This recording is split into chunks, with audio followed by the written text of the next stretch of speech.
Hello everyone. चलिए आज जल्दी से एक छोटा सा एथीना का डेमो करते हैं। बहुत क्विक सा, बहुत बेसिक सा, बहुत इंट्रोडक्टरी, लेकिन ये आपको बता पाएगा कि आप एथीना से क्या कर सकते हैं, बहुत सिंपली क्या कर सकते हैं। ओके, तो कई बार हमें ज़रूरत होती है, जैसे सीएसवी फाइल है या पार्ट के फॉर्मेट फाइल है। चलिए सीएसवी लेते हैं। सीएसवी बहुत बेसिक स्ट्रक्चर है। सीएसवी फाइल है आपकी एक, जो आपके एस3 बकेट में रखी है। ये भी हो सकता है कि बहुत सारी सीएसवी फाइल हो, लाइक आपके ई कॉमर्स वेबसाइट का एक पोर्टल है जिसपे हर ऑर्डर की एक सीएसवी फाइल आपके लिए अवेलेबल है। और ये हो सकता है थाउजेंड्स में हो, मे बी लैक्स में हो, मिलियंस में हो। आप इन सबको बिल्कुल ऐसे एक्सेस कर सकते हैं जैसे आप एक डेटाबेस सिस्टम को एक्सेस करते हैं। आपका डाटा अभी भी वहीं पर रहेगा, S3 बकेट पर रहेगा, लेकिन आप उसको एक्सेस कर सकते हैं। तो ये इंटरेक्टिव क्वेरी सिस्टम है एथीना, जिसके थ्रू हम जो S3 के सोर्सेज होते हैं या रिसोर्सेज होते हैं, उनको एक स्पेसिफिक फॉर्मेट में कन्वर्ट करने के बाद हम आसानी से कन्वर्ट कह लीजिए या सेट करने के बाद उनको हम यूज कर सकते हैं। और इसमें हमारी सबसे बड़ी हेल्प करती है एक सर्विस, जो कि अगेन बाय अमेजन की Amazon Glue. And Amazon Glue is a, तो let me just open this page for you. Amazon Glue is a data integration service. Okay, what it is, we will come back to this. Let's first go to uh, Glue. So in the Glue, first, like as you create things in normal RDBMS और DBMS, तो सबसे पहले हम एक database create करते हैं और उस डेटाबेस के अंदर हम टेबल्स क्रिएट करते हैं और फिर उस टेबल का एक स्ट्रक्चर होता है और उस स्ट्रक्चर में डेटा को रखा जाता है। तो यही हमारा ग्लू पे फॉलो होता है।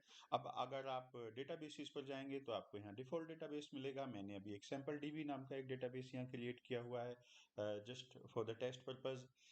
इसी को हम यूज करने वाले हैं। एंड अगर अभी हम टेबल्स में जाएं तो यहाँ आपको कोई टेबल नहीं मिलेगी। And I will tell you कि मैं यहाँ टेबल मैंने अभी क्यों नहीं बनाई है। तो मैं आपको बताता हूँ कि मैंने अभी एक इंटरनेट के थ्रू ही एक CSV फाइल डाउनलोड की और इसको अपनी इस बकेट के अंदर अपलोड कर दिया है। छोटी सी फाइल है, सिर्फ 6.3 MB की। मुझे नहीं पता इस फाइल के अंदर क्या है, इसका स्ट्रक्चर क्या है, इसमें कितने कॉलम हैं, कौन से डेटा टाइप के कॉलम हैं, हमें कोई भी नॉलेज नहीं है। लेकिन हम इस CSV फाइल को बिल्कुल ऐसे एक्सेस करना चाहते हैं जैसे एक DBMS एक्सेस होता है। तो इसमें हमें सबसे पहले हमें हेल्प करेगी ग्लू। एंड ग्लू के अंदर हम क्रॉलर क्रिएट करेंगे। एंड ये क्रिएट करने के बाद चलिए सीधा सीधा डेमो पर पहुंचते हैं। तो सर्वे मैं नाम दे देता हूं क्योंकि उसका जो डाटा है सर्वे रिलेटेड है समथिंग, इतना मुझे पता है। एंड यहाँ हम सोर्स डिफाइन करेंगे। तो बहुत सारे सोर्स हो सकते हैं, अभी हम उस पर नहीं जाते। अभी हम सिर्फ अपने इसी अकाउंट में S3 डेटा का एक हमारा सोर्स है, हम उसको यूज करेंगे।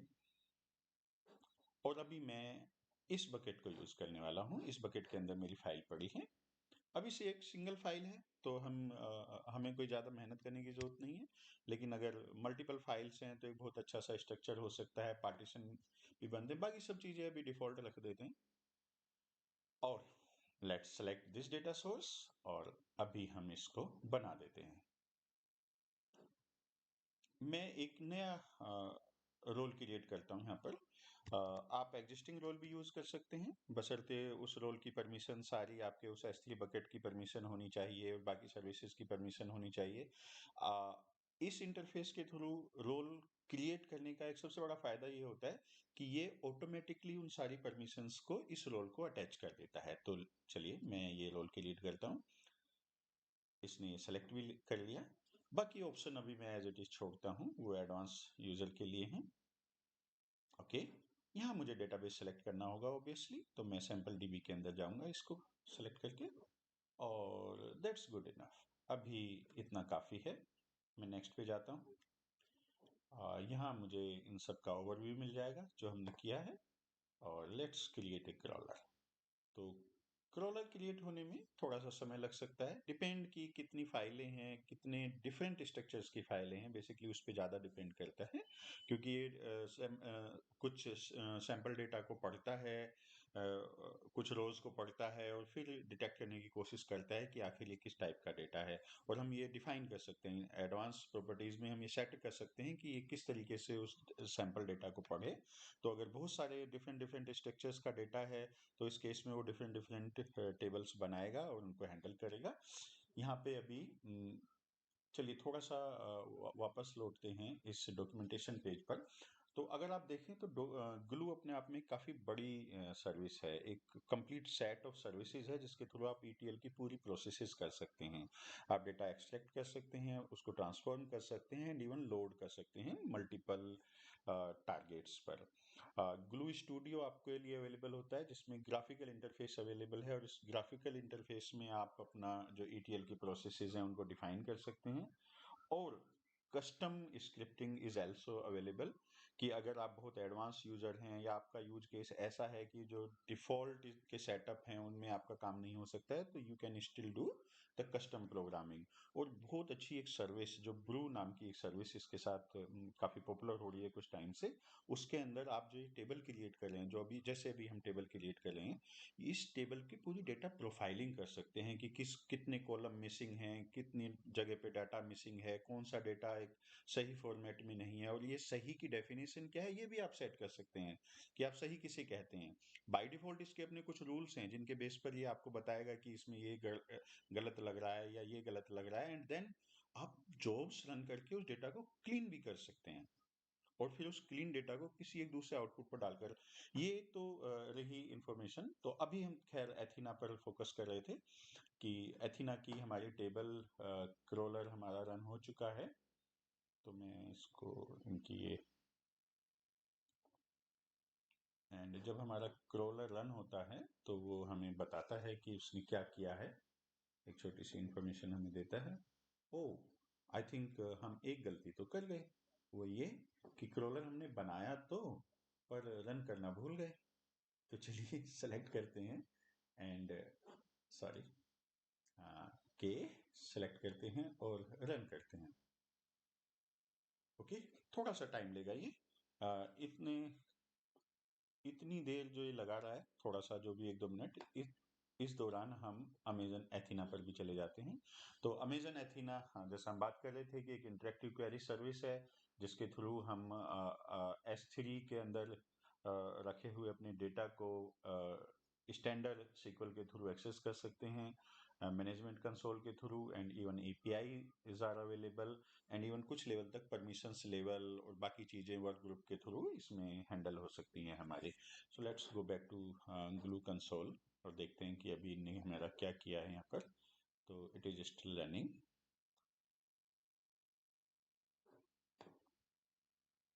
So let's wait for 3 more seconds. Okay, now it's stopping and one table has been created. So if we will go into the tables now, we will be able to see one table which it has identified and created. So there you will see the whole structure, but I'll not see the structure from the glue. Let's go to Athena in this case. So we have this sample DB. Let's refresh the things.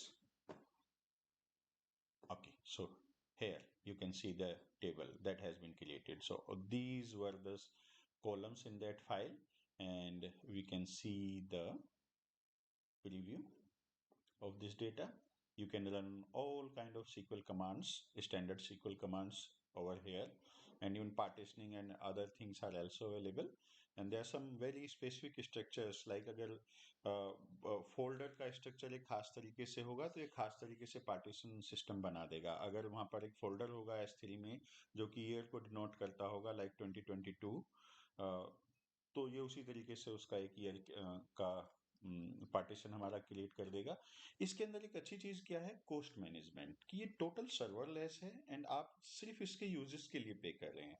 तो एक तो S3 की cost हो गई आपकी, जो भी आपका S3 का यूजेस हो रहा है, जो भी स्टोरेज या कॉल्स वगैरह के जो चार्जेस होते हैं S3 के, वो एप्लीकेबल होंगे। और ये वाली सर्विस आपको, आप डेटा कितना स्कैन कर रहे हैं इसके थ्रू, उसके बेस पर आपकी कोस्टिंग होती है। इसलिए जब भी आपकी क्वेरी फिनिश होती है तो ये आपको बताता है कि कितना डेटा स्कैन हुआ है। डेटा स्कैनिंग के बहुत सारे को इम्प्रूव करने के लिए बहुत सारे टेक्निक अवेलेबल हैं, बहुत डिफरेंट। जैसे सीएसवी बहुत अच्छा फॉर्मेट नहीं माना जाता। कॉलमनर फॉर्मेट लाइक पार्के आर मोस्टली रिकमेंडेड। उनको हम ज़्यादा प्रेफर करते हैं कि उस तरह के उसको फॉर्मेट्स को हम यूज़ करें, क्योंकि उस केस में हमें डेटा रिजल्ट फास्ट भी मिलेंगे और साथ में डेटा भी कम स्कैन होगा। दैट मीन्स कोस्ट भी बचेगी। इसका जो वर्जन 3 है उसमें क्वेरी रिजल्ट्स का आप कैशिंग भी कर सकते हैं, यानी कि आपका जो एक बार रिजल्ट निकल कर आया है आप उसको कैश कर सकते हैं और सेम दोबारा उसे ही यूज कर सकते हैं। इस केस में भी आपकी अच्छी खासी कोस्ट सेविंग हो सकती है। तो दैट्स ऑल, यही था हमारा आज का एथीना का quick demo. Thank you. If you have any specific questions तो आप कमेंट में पूछ सकते हैं। Thank you.